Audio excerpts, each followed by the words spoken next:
अस्सलाम वालेकुम viewers, rich Pakistan के नए एपिसोड के साथ मैं हूं आपका मेज़बान अब्दुर्रहमान। आइए डिस्कस करते हैं आज की दो इंटरेस्टिंग न्यूज़। पोर्ट कासिम को पाकिस्तान से होने वाली सोने और तांबे की एक्सपोर्ट्स की इजाज़त मिली है।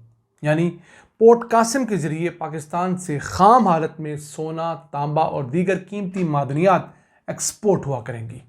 इस अहम खबर का आप डिस्कस करेंगे क्योंकि रिको डिक के अंदर होने वाली तमाम माइनिंग इसी रास्ते से पूरी दुनिया को भेजी जाएगी। जबकि आज की दूसरी खबर, पंजाब ने सूबे के अंदर दूध और चीज़ की पैदावार बढ़ाने के लिए इटालियन मॉडल अप्लाई करने का फैसला किया है, जिसके तहत थोड़े जानवरों से ज़्यादा पैदावार ली जाएगी और आला नस्ल के जानवर पाले जाएंगे। इस खबर को प्रोग्राम के दूसरे हिस्से में डिस्कस करेंगे, लेकिन पहले चलते हैं आज की सबसे अहम खबर क्या न। पोर्ट कासिम को पाकिस्तान से ख़ाम हालत में सोने, तांबे और दीगर कीमती मादनियात की एक्सपोर्ट की इजाज़त मिल गई है। इस सिलसिले में SIFC ने इजाज़त देने के बाद पेपरा को फाइल फॉरवर्ड कर दी है। वहाँ से अप्रूवल के बाद ये बाकायदा नोटिफाई हो जाएगी।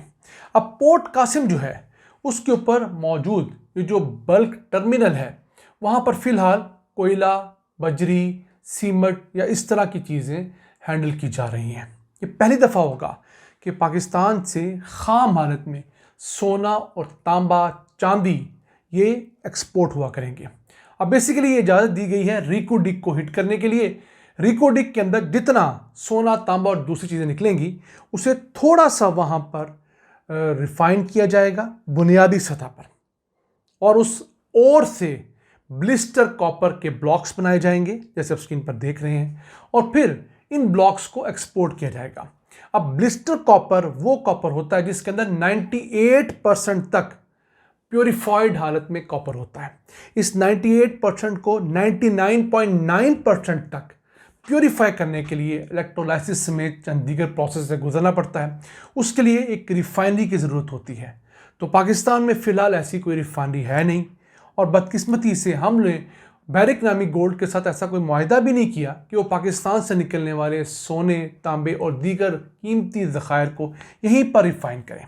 तो यहाँ से एक नीम खालस हालत में चीज़ें जो हैं वो रिको डिक से जाएंगी पोर्ट कासिम पे, और पोर्ट कासिम से पूरी दुनिया के अंदर उन्हें एक्सपोर्ट किया जाएगा। अब ये जो बैरिक गोल्ड नामी कंपनी है, ये दुनिया के 13 ममालिक में 16 गोल्ड कॉपर की साइट्स चला रही है। तो जिस मुल्क में इनकी रिफाइनरी होगी, प्रॉबेबली साउथ अफ्रीका पाकिस्तान से करीब पड़ेगा, या ब्राज़ील, जहाँ ये मुनासिब समझेंगे, वहाँ पर ये नीम खालस हालत में सोना और तांबा भेजेंगे, और फिर वहाँ पर इसे रिफाइनरी के अंदर 99% बल्कि 99.9% तक प्योरीफाई करके मज़ीद बेचा जाएगा। यहाँ एक सवाल और भी उठता है कि क्या ये जब 98% से 99.9% तक प्योरीफाई होगा तो पाकिस्तान को उसकी सही फिगर्स बताई भी जाएंगी कि नहीं बताई जाएंगी। ये ना हो कि पाकिस्तान के साथ दो नंबरी की जाए, रिफाइनरी में ज़्यादा सोना, ज़्यादा तांबा, ज़्यादा चांदी या दीगर कीमती मेटल्स निकल रहे हों और पाकिस्तान को कम बताकर चूना लगाया जा रहा हो। क्योंकि इस एक ब्लॉक से, जिससे 2028 में पैदावार का आगाज़ होना है, 2 लाख टन कॉपर पैदा हुआ करेगा, और 2028 वो साल होगा जब दुनिया के अंदर कॉपर की कीमतें अब वाली सतह से कुछ 2-3 गुना ज़्यादा होंगी। उसकी वजह क्या है? इलेक्ट्रिक व्हीकल्स, बिजली पे चलने वाली गाड़ियाँ, मोटरसाइकिल्स और तमाम व्हीकल्स कॉपर के साथ बहुत एसोसिएटेड हैं। उनकी बैटरीज में, उनके अंदर वायरिंग, बाकी जगह पे कॉपर इस्तेमाल होता है। तो कॉपर की डिमांड आने वाले दिनों में मज़ीद बढ़ेगी। जिस तरह सोने की कीमतें बढ़ रही है, कॉपर की भी बढ़नी है। तो वो एक ऐसा टाइम होगा जब हमारा ये कॉपर टिकटों की तरह दुनिया में बिकेगा। वैसे अब भी कोई इसकी मार्केट गिरी नहीं हुई, फ्यूचर में मज़ीद बेहतर होगी। और अगर सोने की बात करें तो 44.5 मिलियन आउंस सोना जो है वो यहाँ से निकाला जाएगा। अब देखना ये है कि $74 बिलियन से लेकर $110 बिलियन के इस एक ब्लॉक से पाकिस्तान मैक्सिमम कितना फ़ायदा उठाता है। और इसके अलावा अभी 10 ब्लॉक्स ऐसे हैं जिन्हें हमने फ्यूचर में ऑक्शन करना है। फ्यूचर में हम उन्हें मज़ीद बेहतर रेट्स के ऊपर, मज़ीद बेहतर शेयर्स के ऊपर ऑफर करेंगे। अभी तो हम 50-50% के शेयर होल्डर्स हैं, 50% पाकिस्तान, 50% बैरिक गोल्ड। फ्यूचर में हो सकता है हम 70% के शेयर होल्डर हों और दूसरी को कंपनी दूसरे ब्लॉक के अंदर 30% पे आए। और एक वक्त इंशाल्लाह ऐसा ज़रूर आएगा तीसरे चौथे ब्लॉक के बाद कि हमारी लोकल कंपनियां हमारे इन सोने और तांबे के ज़खायर को रिफ़ाइन कर रही होंगी। आइए चलते हैं आज की दूसरी अहम खबर की तरफ। पंजाब ने सूबे के अंदर दूध और पनीर की पैदावार बढ़ाने के लिए इटालियन मॉडल के ऊपर लाइवस्टॉक फार्मिंग का फैसला किया है। इस सिलसिले में इब्तदाई तौर पर 10,000 भैंसें पाकपतन, मुजफ्फरगढ़ और झंग के अजला के अंदर डेयरी फार्म्स बनाकर दी जानी है। ये वो भैंसें होंगी जो हाई यील्ड भैंसें होंगी, यानी कि उनसे दूध की पैदावार हमारी रूटीन की जो भैंस है उससे 2-3 गुना ज़्यादा होगी। तो क्या होगा, कम जानवरों से हम ज़्यादा पैदावार लेंगे। दुनिया में ऐसा ही होता है। दुनिया के कई ममालिक ऐसे हैं जिनके पास जानवरों की तादाद हमसे कई गुना कम है, लेकिन उनकी दूध की पैदावार हमसे कई गुना ज़्यादा है। वो क्यों? उसकी वजह यह है कि हमारे यहाँ एक भैंस जो औसतन 4-5 किलो दूध देती है, दुनिया में यही शदा 15-20% तक जा चुकी है। तो वो कम जानवरों को कम चारा देकर, उनका गंद कम संभाल कर, उनके ऊपर कम लेबर लगाकर ज़्यादा दूध हासिल कर रहे हैं। टेक्नोलॉजी का उन्होंने फ़ायदा उठाया है। उन्होंने अपनी नस्ल को इम्प्रूव किया है। जो उनके पास प्योर ब्लड लाइन थी, खालिस ब्लड लाइन थी, उससे मज़ीद प्योरीफाई किया है। अगर माँ 12 लीटर दूध दे रही थी तो उससे उन्होंने जो बच्ची ली है वो 15 लीटर दूध देने वाली है। फिर उसके बाद जो उसकी बच्ची है वो 18 लीटर दूध देती है।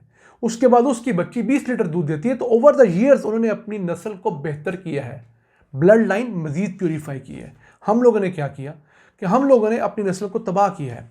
अगर कोई भैंस 10 लीटर दूध देती थी, 12 लीटर दूध देती थी, तो उसका क्रॉस इस किस्म के बुल से करवाया है कि वो 12 लीटर से कम होकर 10 लीटर या 8 लीटर पे आ गई है। उसकी बच्ची जो है, उस बच्ची को मज़ीद किसी फजूल से नस्ल से बगैर देखे हुए क्रॉस करवाने के बाद पैदावार हम 6 लीटर पे, 5 लीटर पे ले आए हैं। तो यही वजह है कि पाकिस्तान में जानवरों की तादाद ज़्यादा है, भैंसों की, गायों की तादाद ज़्यादा है, उनसे हासिल होने वाला औसत दूध कहीं कम है। अगर हमने मुल्क के अंदर जो मिलावटशुदा दूध है उसका कला कमा करना है, लोगों को खालिस दूध देना है और उसकी प्राइस भी कम करनी है, तो हमें जानवरों की तादाद कम करनी होगी, पैदावार बढ़ानी होगी।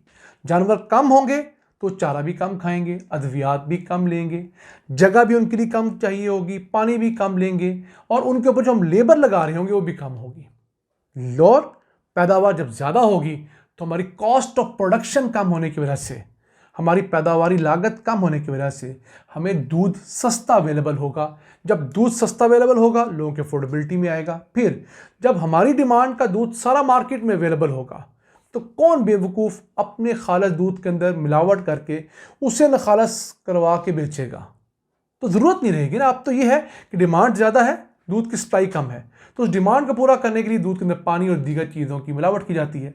जब डिमांड उतनी रहेगी, सप्लाई ज़्यादा हो जाएगी, तो खालिस दूध आप तक पहुँचेगा। ये वो तरीका है जो दुनिया के तमाम मुल्कों ने अप्लाई किया है। हमें अपनी नस्ल बेहतर करनी होगी और अपने किसानों का एजुकेट करना होगा कि वो अपने जानवरों को पानी ज़्यादा पिलाएं, उनको एक अच्छा माहौल दें, जिससे ऑटोमेटिक उनके दूध की पैदावार में, हर नस्ल के जानवर की दूध की पैदावार में रोज़ाना 1 लीटर तक का इजाफा हो सकता है। और ये 1 लीटर का इजाफा पाकिस्तान में 5 करोड़ लीटर रोज़ाना का इजाफा है। इस कदर बड़ी मिकदार में हम छोटी सी कंट्रीब्यूशन से तब्दीली ला सकते हैं। तो आज का एपिसोड हमें भी आपको पसंद आया होगा। अपनी सजेशंस, अपनी आरा से हमें आगाह रखा करें। अपने मेज़बान अब्दुल रहमान को इजाज़त दीजिए। अल्लाह निगहबान।